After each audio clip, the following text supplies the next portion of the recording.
কৃষ্ণ কৃষ্ণ হরে হরে, কৃষ্ণ হরে হরে। দাদা, আজকে একটা ঐতিহাসিক দিন। আজকে কলকাতার ব্রিগেডে দেখা যাচ্ছে যে 5 লক্ষ কণ্ঠে গীতা পাঠের অনুষ্ঠান হবে। বিভিন্ন সন্ন্যাসী মনীষীরা এসে উপস্থিত হয়েছেন। কি বলবেন? আপনারা দেখা যাচ্ছে সাইকেল করে যাচ্ছেন, কি বিষয়? দেখুন, আজকে আমরা সনাতনীরা চাপদানি বৈদ্যবাটি থেকে আজকে আমরা কলকাতা ব্রিগেড প্যারেড গ্রাউন্ড পর্যন্ত আমরা সাইকেল চালিয়ে যাব, কারণ আজকে বিশ্বের সবচেয়ে বড় ধর্ম সম্মেলন 5 লক্ষ কণ্ঠে গীতা পাঠ হতে চলেছে।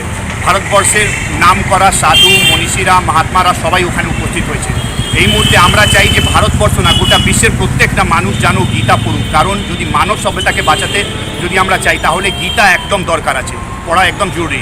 আর এই মুহূর্তে পশ্চিমবাংলার যা পরিস্থিতি আছে, কি সনাতনী হিন্দুর অস্তিত্বের ওপর যেভাবে প্রশ্নচিহ্ন তোলা হচ্ছে, তাই আজকে আমরা চাই, আর প্রত্যেক ভারতবর্ষের সনাতনী হিন্দুরা চাই যে প্রত্যেক সনাতনী হিন্দুরা একতারকে আরও শক্তিশালী করে উঠুক আর ঐক্যবোধ হয়ে আমরা এগোই, যাতে আমরা পশ্চিমবাংলায় সনাতনী হিন্দুর অস্তিত্বকে বাঁচিয়ে রাখতে পারি।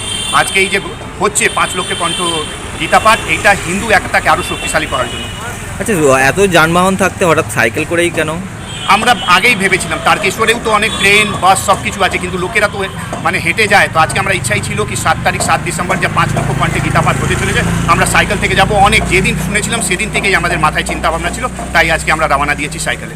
এর আগে দেখা গেছিল যে নির্বাচনের আগে 1 লক্ষ কণ্ঠে গীতাপাঠ হয়েছিল, আবার এখন 5 লক্ষ কণ্ঠে গীতাপাঠ। কি একদম, আগামী দিনে এটা 10 লক্ষ কণ্ঠে গীতাপাঠ হবে। ধীরে ধীরে সনাতনী হিন্দুরা জাগরুক হচ্ছে, আর আগামী দিনে মনে হয় 1 কোটি সনাতনী হিন্দুরা ভারতবর্ষে একসাথে বসে গীতাপাঠ করবে।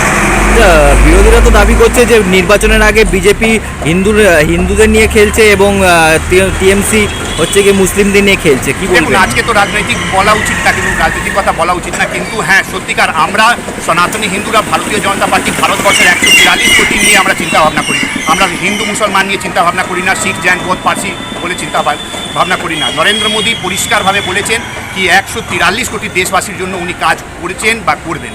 আচ্ছা, কালকে দেখা গেল যে মুর্শিদাবাদে বাবরি মসজিদের শিলান্যাস করা হলো এবং এরই পাশাপাশি দেখা গেল যে আপনার চ্যানেল মারফত আমি জিজ্ঞেস করতে, এই হুমায়ুন কবির কি ওই বাবরের ছেলে নাকি? হুমায়ুন কবির যে এত ওনার বুকে ব্যথা, উনি হিন্দু মুসলমানের মাঝখানে যে সম্প্রীতি আছে সেই সম্প্রীতিকে নষ্ট করার চিন্তা ভাবনা দিকে এগোচ্ছে, আর মমতা বন্দ্যোপাধ্যায়েরই মানে কথা অনুযায়ী এইসব প্ল্যান করে উনি এগোচ্ছে। দেখা গেল যে তৃণমূল থেকে তাকে সাসপেন্ড করা হলো, তারপর তিনি এই বিষয়ে অনড় রইলেন। এইটা মমতা বন্দ্যোপাধ্যায় আর তৃণমূল কংগ্রেসের প্ল্যানিং, ওইসব চিন্তা ভাবনা দিয়ে পুরো প্ল্যান করে ওরা এগোচ্ছে।